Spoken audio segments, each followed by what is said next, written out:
Okay sir.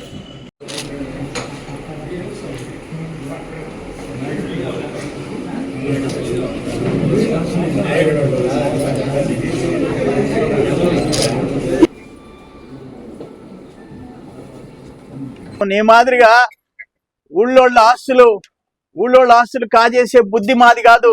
దళితుల్ని, పేదోళ్ళని, అక్కడ గిరిజనులు 7 మంది గిరిజనులు 6 ఎకరాల 20 సెంట్లు 35 లక్షల లెక్కని నీ మనుషులు అమ్ముకున్నారు. నీ సర్వేపల్లి విలేజ్ లో నీ హస్తం లేకుండా జరగద్దా?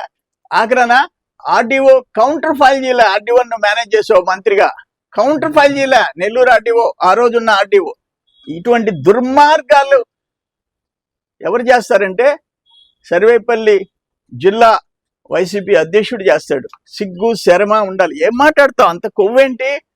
ఫ్యాట్ టెస్ట్ చేయించుకో. ఒకసారి ఫ్యాట్ పోయించుకున్నావు, బేరియాట్రిక్ ఆపరేషన్ చేయించి మళ్ళీ కట్టలు ఎక్కువైపోయినట్టుండే, కొవ్వు ఎక్కువైపోయినట్టుంది. ఒళ్ళు దగ్గర పెట్టుకొని మాట్లాడు. ఏం మాట్లాడుతుండవు? నువ్వు కండిషన్ బెయిల్లో ఉండవు. సిగ్గు శరమ ఉందా? ఏమో పెద్ద చంద్రమోహన్ రెడ్డి ఏంది నువ్వు ఏం నేర్పిస్తావు? ఎక్కడ చింతామణిలో ఎట్ట దాంకోవాలా?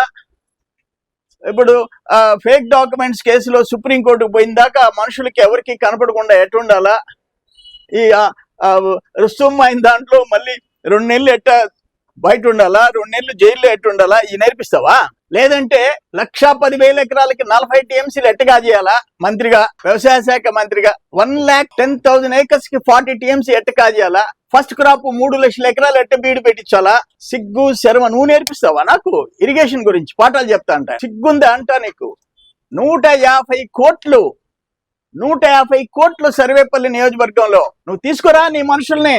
ఆ నిరంజన్ రెడ్డి దగ్గర నుంచి శ్రీధర్ ఇంజనీరింగ్ కంపెనీ షట్టర్స్ మార్చినట్టు 9 కోట్లు బిల్ చేసుకున్నారా? సిగ్గుంటే వచ్చి చూపించు. నీకు ఒక మాట చెప్తుండా, సర్వేపల్లి కాన్స్టిట్యున్సీలో షట్టర్స్ మార్చినట్టు శ్రీధర్ ఇంజనీరింగ్ కంపెనీ 9 కోట్లు. నేను ఛాలెంజ్ చేస్తుండా, నువ్వు నీ శ్రీధర్ రెడ్డి రా. ఆ ఊర్లో రైతులను వమ్మంటాం, నేను కూడా రాను. ఆ పనులు మీరు చేశారని చెప్పించండి.